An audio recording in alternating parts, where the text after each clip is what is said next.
Hi friends, എല്ലാവർക്കും majors ക്രിയേഷൻസിൻ്റെ പുതിയൊരു എപ്പിസോഡിലേക്ക് സ്വാഗതം. നിങ്ങളെല്ലാവരും ആദ്യമായിട്ടാണ് ഈ ചാനൽ കാണുന്നതെങ്കിൽ സബ്സ്ക്രൈബ് ചെയ്യാൻ മറക്കരുതേ. അങ്ങനെ ഇപ്പോൾ ബാലചന്ദ്രൻ കൃഷ്ണമോളോട് അലീന ആരാണെന്നുള്ള സത്യമെല്ലാം തുറന്നു പറഞ്ഞിരിക്കുകയാണ്. അങ്ങനെ ബാലചന്ദ്രനും കൃഷ്ണമോളും കൂടെ ഇപ്പോൾ റൂമിനകത്തേക്ക് വരുന്നുണ്ട്. കൃഷ്ണമോളാണെങ്കിൽ ആകെ വിഷമത്തിലാണ്, ഒത്തിരി കരയുകയും ചെയ്തു. അലീനയുടെ കാര്യം പറഞ്ഞിട്ട് ഒരുപാട് സങ്കടമാവുന്നുണ്ട് കൃഷ്ണമോൾക്ക്. അങ്ങനെ വന്നിപ്പം അലീനെ ഇങ്ങനെ നോക്കി ഇങ്ങനെ ഇരിക്കുന്നുണ്ട് കൃഷ്ണമോൾ. അങ്ങനെ അലീനയുമായിട്ടുള്ള ഓരോ കാര്യങ്ങളൊക്കെ ഇങ്ങനെ ആലോചിച്ചിരുന്ന് വളരെയധികം വിഷമത്തോടെ വളരെ വിങ്ങിപ്പൊട്ടി കരയുകയാണിപ്പോൾ കൃഷ്ണമോൾ. ഉടനെ ബാലചന്ദ്രൻ പറയുന്നുണ്ട് കരയരുത്, മിണ്ടരുത് എന്നൊക്കെ പറയുന്നുണ്ട്. കാരണം കൃഷ്ണമോൾ ഇതൊക്കെ അറിഞ്ഞു എന്ന് അലീനെ അറിയാതിരിക്കാൻ വേണ്ടിയിട്ടാണ് ബാലേന്ദ്രൻ അങ്ങനെ പറയുന്നത്. അങ്ങനെ ഇപ്പം നിർബന്ധിച്ച് വിളിച്ച് കിടക്കാൻ പറയുകയാണ് കൃഷ്ണമോളോട്. അങ്ങനെ അലീനയുടെ അടുത്ത് വന്നിങ്ങനെ കെട്ടിപ്പിടിച്ച് കിടക്കുന്നുണ്ട്. ഇത് കണ്ട് ബാലേന്ദ്രന് വളരെയധികം സന്തോഷമാവുന്നുണ്ട്. അങ്ങനെ ബാലചന്ദ്രനും കിടക്കുന്നു. ഇപ്പോൾ സമയം രാവിലെ ആയിരിക്കുന്നു. ബാലേന്ദ്രൻ എഴുന്നേറ്റ് ഇപ്പോൾ പുറത്ത് ഗാർഡനിൽ കൂടെയൊക്കെ ഇങ്ങനെ നടക്കുന്നുണ്ട്.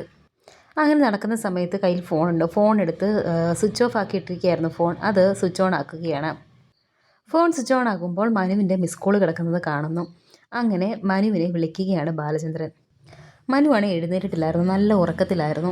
അങ്ങനെ ഫോൺ കോൾ വരുന്നത് കണ്ട് ഇങ്ങനെ പതുക്കെ കണ്ണ് തുറന്ന് നോക്കുകയാണ്. കണ്ണ് തുറന്ന് നോക്കുമ്പോൾ ബാലചന്ദ്രനാണെന്ന് കാണുമ്പോൾ പെട്ടെന്ന് ഞെട്ടി എഴുന്നേൽക്കുകയാണ് മനു. എന്നിട്ട് ഫോൺ എടുത്തിട്ട് ചോദിക്കുന്നുണ്ട്, അങ്കിൾ ഇത് എവിടെയാ? അങ്കിൾ എന്ത് പണി ഇന്നലെ കാണിച്ചത്? ഒന്ന് പറയാൻ മേലായിരുന്നോ? ഫോൺ എന്തിനാ സ്വിച്ച് ഓഫ് ചെയ്ത് വെച്ചത്? അങ്ങനെ ഓരോരോ ചോദ്യങ്ങൾ ഇങ്ങനെ ചോദിച്ചുകൊണ്ടിരിക്കുകയാണ് മനു. ഇത് കേട്ടിപ്പം ബാലേന്ദ്രൻ പറയുന്നുണ്ട്, എടാ നീ തോക്കി കയറി വെടിവെക്കാതെ. അപ്പോൾ ഉടനെ മനു ചോദിക്കുന്നുണ്ട്, പിന്നെ ഞങ്ങൾ എന്താ ചെയ്യേണ്ടതെന്ന്. അത് കേട്ട് ബാലേന്ദ്രൻ പറയുന്നുണ്ട്, ഞാൻ മേടിച്ച എൻ്റെ സ്വന്തം ഫോൺ എപ്പോൾ സ്വിച്ച് ഓൺ ചെയ്യണമെന്ന് ഞാനാ തീരുമാനിക്കുന്നത് എന്നൊക്കെ പറയുമ്പോൾ മനു ചോദിക്കുന്നുണ്ട്, അല്ലെങ്കിൽ കുറേ നാളായിട്ട് അങ്കിളിൻ്റെ കാര്യങ്ങൾ തോന്നിയ പോലെ അങ്കിൾ തന്നെയല്ലേ തീരുമാനിക്കുന്നത്? അങ്കിൾ ഇപ്പോൾ എവിടാ? കൂടെ കൃഷ്ണമോളുണ്ടോ എന്നൊക്കെ മനു ഇപ്പോൾ ചോദിക്കുന്നുണ്ട്. അപ്പോൾ ഉണ്ടെന്ന് പറയുന്നുണ്ട് ബാലചന്ദ്രൻ. അലീനയോ എന്ന് മനു ചോദിക്കുന്നുണ്ട്. അപ്പോൾ അലീനയുമുണ്ട് എന്ന് ബാലേന്ദ്രൻ പറയുമ്പോൾ ഇതെന്തുദ്ദേശിച്ചാണ് എന്നൊന്നും എനിക്കറിയത്തില്ല, എനിക്കെന്തായാലും അങ്കിളിനെ ഒന്ന് കാണണം എന്ന് മനു പറയുമ്പോൾ ബാലേന്ദ്രൻ പറയുന്നുണ്ട്, നീ ആരോടും പറയാതെ ഒറ്റയ്ക്ക് വരുമെങ്കിൽ മാത്രം ഞാൻ ലൊക്കേഷൻ അയച്ചു തരാം എന്ന് പറയുമ്പോൾ ഞാൻ വരാം എന്ന് മനു സമ്മതിക്കുന്നു. അങ്ങനെ ഇപ്പോൾ ഫോണിൽ ലൊക്കേഷനൊക്കെ മനുവിന് അയച്ചു കൊടുക്കുന്നുണ്ട് ബാലേന്ദ്രൻ. ശേഷം കാണിക്കുന്നത് അലീനയും കൃഷ്ണമോളെയാണ്. കൃഷ്ണമോൾ ഇപ്പോഴും അലീനയെ കെട്ടിപ്പിടിച്ച് കിടന്നാണ് ഉറങ്ങുന്നത്. അലീന ഇപ്പോൾ ഉറക്കമുണരുന്നുണ്ട്. അപ്പോൾ നോക്കുമ്പോൾ കൃഷ്ണമോൾ ഇങ്ങനെ കെട്ടിപ്പിടിച്ച് കിടക്കുകയാണ്. അങ്ങനെ കൃഷ്ണമോളെ ഉണർത്താതെ പതുക്കെ കൃഷ്ണമോളുടെ കൈയൊക്കെ എടുത്ത് മാറ്റി എഴുന്നേൽക്കുകയാണ് അലീന. കൃഷ്ണമോളുടെ മുഖത്ത് ഇങ്ങനെ മുടി കിടക്കുന്നത് അതൊക്കെ മാറ്റിയിട്ട് ഇങ്ങനെ കുറച്ച് നേരം കൃഷ്ണമോളെ തന്നെ നോക്കിയിരിക്കുന്നുണ്ട് അലീന. അങ്ങനെ അലീന എഴുന്നേൽക്കുന്നുണ്ട്. ബാലേന്ദ്രൻ പുറത്ത് ഇങ്ങനെ ഇരിക്കുന്നുണ്ട്. ചായ കൊണ്ടുവച്ചിട്ടുണ്ട് ഹോട്ടലിലെ ഒരു പയ്യൻ. അങ്ങനെ ചായ എടുത്ത് കൊടുക്കണമെന്ന് ചോദിക്കുമ്പോൾ വേണ്ട, അവിടെ വെച്ചേക്കെന്ന് പറയും. ഈ സമയം ഇപ്പോൾ അലീന അങ്ങോട്ട് എത്തിയിരിക്കുകയാണ്. അലീനയെ കാണുന്നത് ബാലേന്ദ്രൻ ചോദിക്കുന്നുണ്ട്, എഴുന്നേറ്റോ? രണ്ടുപേരും നല്ല സുഖമായിട്ട് കിടന്നുറങ്ങുമായിരുന്നു, അതുകൊണ്ട് ഞാൻ ശല്യം ചെയ്തില്ലെന്നേ ഉള്ളൂ. കൃഷ്ണമോൾ എഴുന്നേറ്റോ എന്ന് ബാലേന്ദ്രൻ ചോദിക്കുമ്പോൾ ഇല്ല, എഴുന്നേറ്റില്ല എന്ന് അലീന പറയുന്നു. അങ്ങനെ അലീന ഇപ്പോൾ ബാലേന്ദ്രനുള്ള ചായ ഗ്ലാസ്സിലേക്ക് ഒഴിച്ചു കൊടുക്കുന്നുണ്ട്. എങ്ങനാ, ഇന്നലത്തെ ടെൻഷനൊക്കെ മാറിയോ എന്നൊക്കെ ചോദിക്കുമ്പോൾ മൊത്തത്തിൽ മാറിയിട്ടില്ല എന്ന് പറയുന്നു. എൻ്റെ മനസ്സിലൊരു കല്ലെടുത്ത് വെച്ചതുപോലെയായിരുന്നു കുറച്ച് ദിവസങ്ങളായിട്ട്. അതേതായാലും കരഞ്ഞു തീർത്തു അല്ലേ എന്നൊക്കെ ചോദിക്കുന്നുണ്ട് ബാലചന്ദ്രൻ. അലീനയാണെങ്കിൽ ഇപ്പോഴും നല്ല സങ്കടത്തിലാണ്. അതുകൊണ്ട് തന്നെ അടുത്തേക്ക് വന്നിരിക്കാൻ പറയുന്നുണ്ട് ബാലചന്ദ്രൻ. അപ്പോൾ അലീന പറയുന്നുണ്ട്, ഞാൻ ആരാണെന്ന് സാർ തിരിച്ചറിഞ്ഞു എന്നറിഞ്ഞ നിമിഷം എനിക്ക് ചിന്തിക്കാൻ പോലും കഴിയുന്നില്ല. ആകെ എനിക്ക് സങ്കടമായിപ്പോയി. എൻ്റെ സ്വാതന്ത്ര്യവും അഭിമാനവും എല്ലാം ഞാൻ ഉപേക്ഷിക്കുകയാണ്. സാറിന് എങ്ങനെ വേണമെങ്കിലും എന്നെ ശിക്ഷിക്കാം, എന്നെക്കൊണ്ട് വേണമെങ്കിൽ അടിമപ്പണി എടുപ്പിക്കാം, എന്ത് വേണമെങ്കിലും ഞാൻ അനുസരിച്ചോളാം എന്നൊക്കെ അലീന പറയുമ്പോൾ ബാലചന്ദ്രൻ ചോദിക്കുന്നുണ്ട്, ഞാൻ അങ്ങനെയൊക്കെ ചെയ്യുന്ന ഒരു ദുഷ്ടനാണെന്ന് തോന്നുന്നുണ്ടോ? അങ്ങനെ ചോദിക്കുമ്പോൾ അലീന പറയുന്നുണ്ട്, അങ്ങനെയൊന്നും അല്ല എന്നൊക്കെ എനിക്കറിയാം, അതും എൻ്റെ ഒരു സങ്കടമാണ്. ഉടനെ അപ്പോൾ ബാലേന്ദ്രൻ പറയുന്നുണ്ട്, നീ ഒന്നുകൊണ്ടും വിഷമിക്കേണ്ട.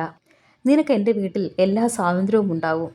എൻ്റെ 3 മക്കൾക്ക് എന്തൊക്കെ സ്വാതന്ത്ര്യങ്ങളും അവകാശങ്ങളും ആ വീട്ടിലുണ്ടോ അതെല്ലാം നിനക്കും ഉണ്ടാകും എന്നൊക്കെ ബാലചന്ദ്രൻ പറയുന്നു. ഇത് കേട്ട് അലീന പറയുകയാണ്, എന്തൊക്കെ ഉണ്ടെന്ന് പറഞ്ഞാലും എന്തൊക്കെ എനിക്ക് തന്നാലും ഞാൻ ആരാണെന്നുള്ള ബോധം എനിക്കുണ്ടല്ലോ എന്നൊക്കെ ഇങ്ങനെ അലീന പറയുന്നുണ്ട്. അപ്പോൾ ബാലേന്ദ്രൻ എന്നെ ചോദിക്കുന്നുണ്ട്, ആ വീട്ടിൽ നിന്ന് ഇറക്കി വിട്ടില്ലേ, ഇനി എന്താ പരിപാടി?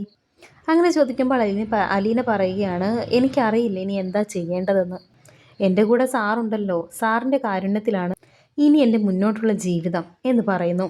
അപ്പോൾ ബാലേന്ദ്രൻ ചോദിക്കുന്നുണ്ട്, എൻ്റെ കാരുണ്യം അത്ര മോശമാണോ എന്ന്. ഉടനെ അലീന പറയുകയാണ്, ഏയ് അങ്ങനെയൊന്നുമല്ല, എനിക്കെല്ലാം അറിയാം, സാർ എന്താണെന്നും എനിക്കറിയാം. അങ്ങനെ ഇപ്പോൾ അവരങ്ങനെ ഓരോ കാര്യങ്ങളൊക്കെ സംസാരിച്ച് അവിടെ ഇരിക്കുകയാണ്. ഈ സമയം ഇപ്പോൾ കൃഷ്ണമോൾ ഉണരുന്നുണ്ട്. അങ്ങനെ അവിടെ ഇരുന്ന് നോക്കുമ്പോൾ ഇവർ പുറത്തിരുന്ന് സംസാരിക്കുന്നത് ഗ്ലാസ്സിൽ കൂടി ഇങ്ങനെ കാണുന്നുണ്ട് കൃഷ്ണമോള്. അങ്ങനെ അവർ സംസാരിച്ചിരിക്കുമ്പോഴത്തേക്കും ബാലേന്ദ്രൻ അവിടെ നിന്ന് പോകുന്നുണ്ട്. അപ്പോൾ അങ്ങനെ അലീന ഇപ്പോൾ അകത്തേക്ക് വരുന്നു. വരുമ്പോൾ കൃഷ്ണമോൾ എഴുന്നേറ്റിരിക്കുന്നത് കാണുന്നുണ്ട്.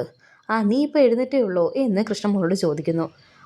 ആ ഉള്ളൂ എന്ന് കൃഷ്ണമോളും പറയുന്നുണ്ട്. കൃഷ്ണമോളാണെങ്കിൽ അലീനയുടെ മുഖത്ത് ഇങ്ങനെ നോക്കിക്കൊണ്ടിരിക്കുകയാണ്. ഇത് കണ്ടിപ്പോൾ അലീന ചോദിക്കുന്നുണ്ട്, നീ എന്താ ഇങ്ങനെ നോക്കുന്നേ? ഏയ് ഒന്നുമില്ല എന്ന് പറഞ്ഞിങ്ങനെ എഴുന്നേറ്റ് നിൽക്കുകയാണ് കൃഷ്ണമോള്. എന്നിട്ടിപ്പോൾ അലീനയോട് ചോദിക്കുന്നുണ്ട്, എൻ്റെ ഈ ഡ്രസ്സൊന്ന് മാറി വേറെ ഇടാൻ എനിക്ക് ഒരെണ്ണം തരാമോ എന്ന് അലീനയോട് ചോദിക്കുന്നു. ഇത് കേട്ട് അലീന പറയുന്നുണ്ട്, അത് നീ ചോദിക്കേണ്ട കാര്യമുണ്ടോ, അതിൽ നിന്ന് ഒരെണ്ണം എടുത്തോ എന്ന് പറയുന്നു. എൻ്റെ പാകത്തിനുള്ളത് എനിക്കറിയില്ല, ഒരെണ്ണം എടുത്തതാ എന്ന് കൃഷ്ണമോള് അലീനയോട് പറയുന്നു. അങ്ങനെ ഇപ്പോൾ അലീന ഒരു ഡ്രസ്സ് എടുത്തിപ്പോൾ കൃഷ്ണമോൾക്ക് കൊടുക്കുന്നു. അത് കിട്ടിയതും കൃഷ്ണമോൾ ഒരുപാട് സന്തോഷത്തോടെ ഇങ്ങനെ ആ ഡ്രസ്സ് ഇങ്ങനെ നെഞ്ചോട് ഇങ്ങനെ ചേർത്ത് പിടിച്ച് കുറച്ച് നേരം കൂടി ഇങ്ങനെ അലീനയെ നോക്കുന്നു. എങ്ങനെയാ കുളി കഴിഞ്ഞ് ചായ കുടിക്കുന്നത്, അതോ ഇപ്പോൾ കുടിക്കുന്നോ എന്നൊക്കെ ചോദിച്ച് ഇങ്ങനെ കൃഷ്ണമോളുടെ മുഖത്ത് ഇങ്ങനെ തലോടുന്നുണ്ട് അലീന. ഉടനെ കൃഷ്ണമോൾ പറയുന്നുണ്ട്, വേണ്ട ഞാൻ കുളിച്ചിട്ട് വന്ന് കുടിച്ചോളാം എന്ന് പറഞ്ഞ് അങ്ങനെ കുളിക്കാനായി പോവുകയാണ് കൃഷ്ണ. അലീനയോട് പഴയതുപോലെ പെരുമാറുന്നു നിൽക്കേണ്ട അലീന ഇപ്പോൾ ചോദിക്കുന്നുണ്ട്, നിനക്ക് ഇന്നലെ ഉണ്ടായിരുന്ന ആ ഗൗരവമൊക്കെ പോയോടി, ദേഷ്യമൊക്കെ മാറിയോ എന്ന് അലീന ചോദിക്കുമ്പോൾ അതൊക്കെ പോയി എന്ന് കൃഷ്ണമോൾ പറയുന്നുണ്ട്. അങ്ങനെ ഇപ്പോൾ അലീന വളരെയധികം സന്തോഷത്തിലാണ്. ശേഷം ഇപ്പോൾ കാണിക്കുന്നത് വൈജയന്തിയാണ്. വൈജയന്തി ഇപ്പോൾ രാജീവനെ വിളിക്കുകയാണ്.